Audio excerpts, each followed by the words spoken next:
राहुल एक खुश मिजाज बच्चा था। उसे अपने दोस्तों के साथ खेलना बहुत पसंद था। एक दिन एक भयानक दुर्घटना हो गई। उसके घर में आग लग गई। राहुल बुरी तरह जल गया। उसका चेहरा झुलस गया। राहुल का दिल टूट गया। उसे लगता था कि हर कोई उसे घूर रहा है। उसने बाहर जाना बंद कर दिया।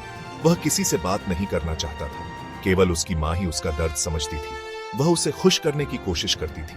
वह उसे कहानियां सुनाती थी। वह उसकी पसंदीदा किताबें लाती थी, लेकिन कुछ भी मदद नहीं करता था।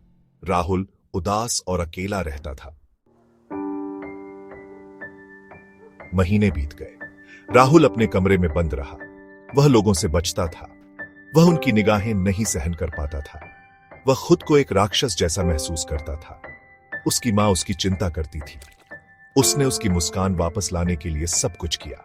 वह उससे कहती, राहुल मेरे प्यारे बेटे, तुम मजबूत हो।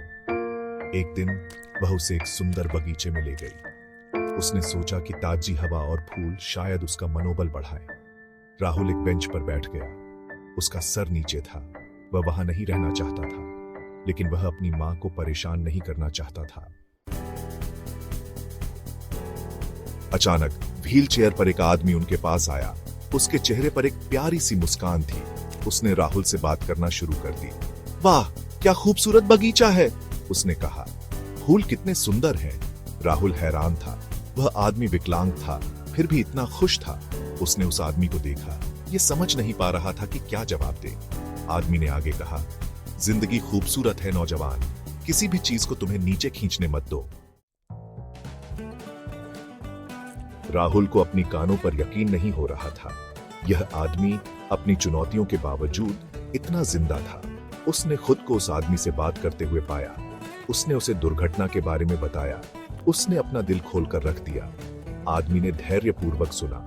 जब राहुल खत्म हुआ तो आदमी ने कहा, तुम्हारे निशान तुम्हारे जिंदा रहने की कहानी कहते हैं, उन पर गर्व करो। राहुल को आदमी की बातों में सच्चाई दिखाई दी। उसे आशा की एक नई किरण दिखाई दी। उस दिन से राहुल बदलने लगा। वह ज्यादा बाहर जाने लगा। उसने अपने दोस्तों के साथ फिर से खेलना भी शुरू कर दिया। उसने अपनी खुशी फिर से पाली थी।